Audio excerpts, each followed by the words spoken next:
সুস্থতা আল্লাহ তাআলার একটি বড় নিয়ামত। সুস্থ থাকার জন্য নিয়মিত ব্যায়াম করা প্রয়োজন। চলুন প্রথমেই ব্যায়াম কাকে বলে একটু জেনে নিই। খেলার প্রকৃতি অনুযায়ী নির্দিষ্ট কতগুলি মাংসপেশির শক্তি সহনশীলতা বৃদ্ধি করার উদ্দেশ্যে বাহ্যিক ওজন নিয়ে নির্দিষ্ট কতগুলো ব্যায়াম নিয়ম অনুসারে নির্দিষ্ট সময় ধরে অভ্যাস করা হয়, তখন তাকে বলা হয় ব্যায়াম। ব্যায়াম করার সঠিক সময় কখন একটু জেনে নিন।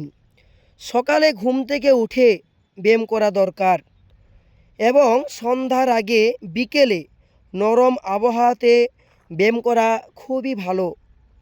ভর দুপুরে না করাই ভালো, কারণ তখন প্রচণ্ড রোদ গরমের সময় শরীর অসুস্থ হয়ে যাওয়ার সম্ভাবনা বেশি। রাত্রেও ব্যায়াম করা যেতে পারে। ব্যায়াম করার সময় হালকা খাবার খেতে হবে, যেমন ধরুন দু একটা বিস্কুট, একটা কলা ইত্যাদি। বেশি পরিমাণে খাবার খেয়ে ব্যায়াম করা যাবে না। যারা নিয়মিত ব্যায়াম করেন তাদের খাবারের দিকে নজর দেওয়া উচিত। সঠিক পরিমাণে খাবার খেতে হবে। তাদের মিষ্টি, কোল্ড ড্রিঙ্কস, ফাস্টফুড এই সমস্ত খাবার তাদেরকে বর্জন করতে হবে, কারণ এগুলি শরীরকে অসুস্থ করে দেয়। ব্যায়ামের ফলে যে উপকারগুলো হয়: শরীরের স্মরণশক্তি বাড়ায়, শরীরের নমনীয়তা বাড়ায়, সুখ ও সুনিদ্রায় সহায়ক ব্যায়াম, শক্তি ও ভারসাম্য বৃদ্ধি করে, ওজন নিয়ন্ত্রণে সাহায্য করে, রোগ প্রতিরোধ করে, ক্ষমতা বৃদ্ধি করে, শরীরে অক্সিজেন সরবরাহ বাড়িয়ে দেয়, হজম শক্তি বৃদ্ধি করে, কোষ্ঠকাঠিন্য দূর করে, শারীরিক ও মানসিক ভারসাম্য রক্ষা করে, মানসিক চাপ কমায়, কাজের প্রতি একাগ্রতা বাড়ায়।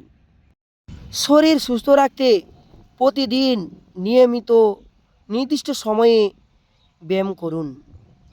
আমাদের এই জিম সেন্টার অবস্থিত আমাদের শ্যামসুন্দরপুর সেবা সংঘের ফুটবল ময়দানের একদম পূর্ব প্রান্তে, রবীন্দ্র নজরুল মুক্ত মঞ্চের সামনেই আমাদের শ্যামসুন্দরপুর সেবা সংঘের মাঠে এই জিম সেন্টার অবস্থিত। এখানে আমাদের শ্যামসুন্দরপুর গ্রামের ছেলেদের পাশাপাশিও পাশের গ্রামের ছেলেরাও এখানে জিম করতে আসে, ব্যায়াম করতে আসে। এই জিম সেন্টার সম্পূর্ণ ফ্রিতে ব্যায়াম করা হয়। এখানে কোনো মূল্য দিতে হয় না, যেটা মাসিক চাঁদা অনেক জিম সেন্টারে লাগে। আমাদের এটা শ্যামসুন্দরপুর সেবা সংঘ থেকে সম্পূর্ণ বিনামূল্যে ফ্রিতেই করা হয়েছে। অনেক